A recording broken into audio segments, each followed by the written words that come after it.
જો આપણે બે ભાગમાં ભાઈઓને બહેનોને એક ભાગમાં નંબર આપ્યા છે અને એક ભાગમાં નંબર 10 સુધીના નંબરના મીંડા આપેલા છે. હવે તમને ખબર છે આમાં તમારી આ બે બાજુની જે લાઈન છે ને એમાં તમારા ભાઈબંધ છુપાઈ ગયેલા છે, સંતાઈ ગયેલા. હવે તમારે ગોતવાના છે. કઈ રીતે ગોતવાના છે?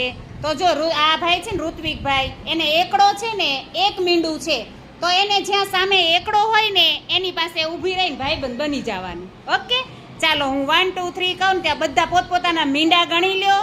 ગણો પોતપોતાના મીંડા. ચાલો પછી સામે જે તમારા મીંડા હોય ને એટલા થઈને ઊભા રહી જાઓ. ચાલો 1 2 3 ગણાઈ ગયા?